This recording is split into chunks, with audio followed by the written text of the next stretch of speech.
all of us, we are called to be missionaries.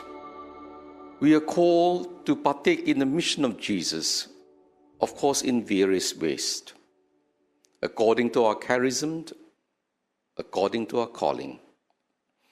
But regardless of what we are called to do, ultimately, there is only one mission. It's a mission to love. And that is why, so long as you are a missionary of love, you have found your vocation. And that was the way St Thérèse found her vocation. She came to discover that there is only one vocation. It's a vocation of love. This is the way to grow in holiness. This is what holiness is all about. And that's the reason why St. Thérèse is honored as a little child, simply because she has cultivated the spirituality of simplicity, of serving God by loving her brothers and sisters, like that of a child. My dear brothers and sisters, a child only seeks one thing: to be loved. A child does not seek glory. A child does not seek power. A child is happy simply to be loved. Today we are called to imitate St. Thérèse, the child Jesus, by cultivating this simplicity in the way we grow in our spiritual life, in the way of holiness. Without love, there is nothing we can do. Without love, we will never sacrifice ourselves. Just like those of us who sacrifice ourselves for the love of our loved ones. When we loved, we are too happy to serve, no matter who we are. There is the simplicity of love. That is why for those of us who truly want to serve God, who truly loved, we are never concerned about our position, our place in service. And that was what St. Thérèse of the Child Jesus did. She was reflecting. She was searching for her vocation. She came to realize that yes, it's true, we have different charisms. We cannot be everything.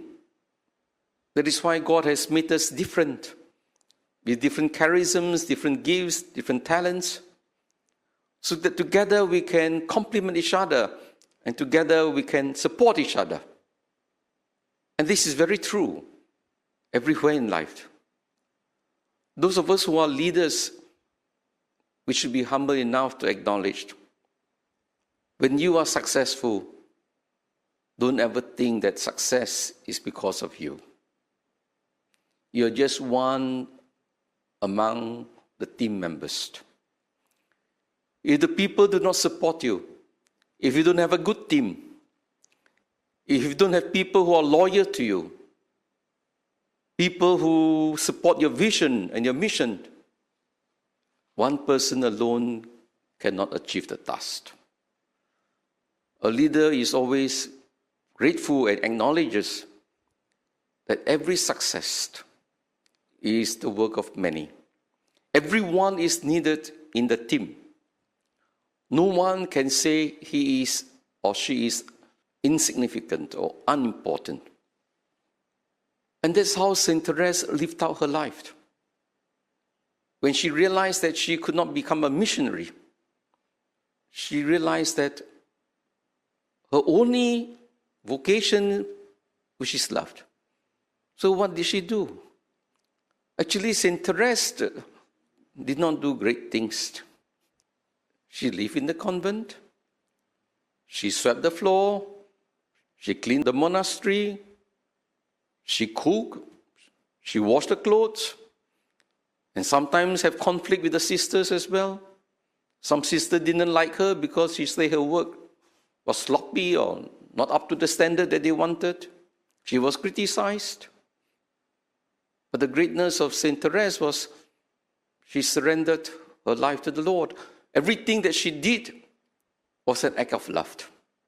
Even being misunderstood, being criticized. And she was able to offer these little inconveniences, these little things that she did. That is why one of the beautiful phrases of St Thérèse was doing ordinary things in an extraordinary way. That is holiness. Humility is truly the gateway to charity. You cannot have charity without humility. Humility is to recognize our own inadequacy, our own need for love, our own need for forgiveness, our own limitations. And so when we see others who are also limited, who are sinful, who are inadequate, this is where humility brings the charity out of us. And this is what we should pray for, my dear brothers and sisters.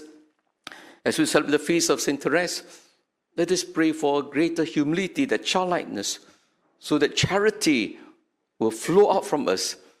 And it is when we start loving and start serving in a humble way, in a selfless way, this is we find true happiness.